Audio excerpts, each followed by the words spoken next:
काय मग नमस्कार मंडळी. तर आज आपण हॉटेलसारखी पावभाजी बघणार आहोत. तर एकदम भारी लागते ही करायला. तर काय सगळ्यात आधी आपण भाज्या शिजवून घ्यायच्या. तर थोडंसं तेल टाकायचं, पावभाजी मसाला टाकायचा, काश्मीरी लाल मिरची पावडर टाकायची. हे दोन्ही टाकल्यामुळे भाजी चविष्ट लागते आणि सगळ्या भाज्यांना चव येते. तर आता फ्लावर, बटाटा, गाजर, फरसबी, मटर, बीट टाकायचं. बीट टाकल्याने भाजीला कलर चांगला येतो.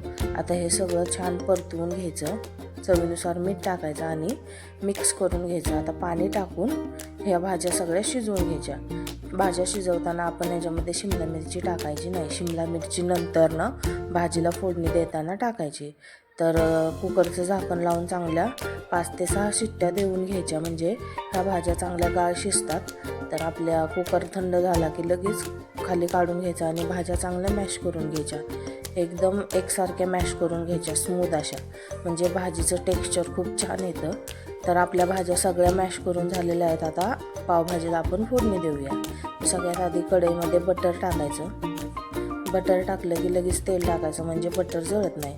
आता याच्यामध्ये मी जिरे टाकले, बारीक चिरलेला कांदा टाकला, चांगला गुलाबी सोनेरी रंग येईपर्यंत परतून घ्यायचा. कांदा चांगला परतला की भाजीला टेस्ट एक नंबर येते. तर आता बारीक चिरलेला टोमॅटो टाकायचा, तो पण सॉफ्ट होईपर्यंत परतून घ्यायचा. थोडंसं मीठ टाकायचं, म्हणजे टोमॅटो लवकर सॉफ्ट होतात. तर आता 2 चमचे आलं लसूण पेस्ट टाकली, बारीक चिरलेली शिमला मिरची टाकली, चांगली मिक्स करून घ्यायची. आता पावभाजी मसाला टाकायचा, काश्मीरी लाल मिरची पावडर टाकायची आणि हे चांगलं मिक्स करून घ्यायचं.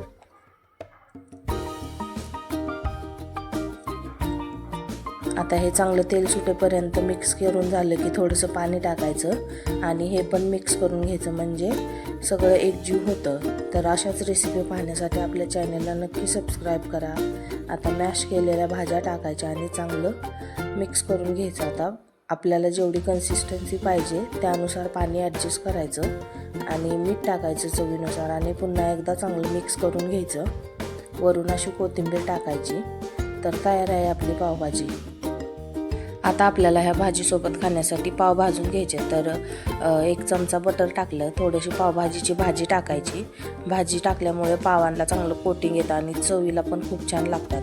तर आपले पाव टाकून झाले की वरून असं त्याच्यावरती बटर टाकायचं आणि दोन्ही साईडून चांगलं क्रिस्पी होईपर्यंत पाव आपले भाजून घ्यायचे. तर रेसिपी कशी वाटली ती नक्की कमेंट करून सांगा आणि आवडल्यास लाईक करा, शेअर करा. तर आपले आता पाव भाजत आलेले आहेत.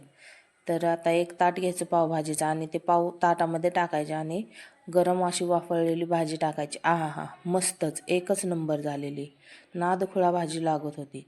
तर साईडला असं कांदा किंवा लिंबू घ्यायचा. आता वरून असा कांदा टाकायचा, बटर टाकायचं.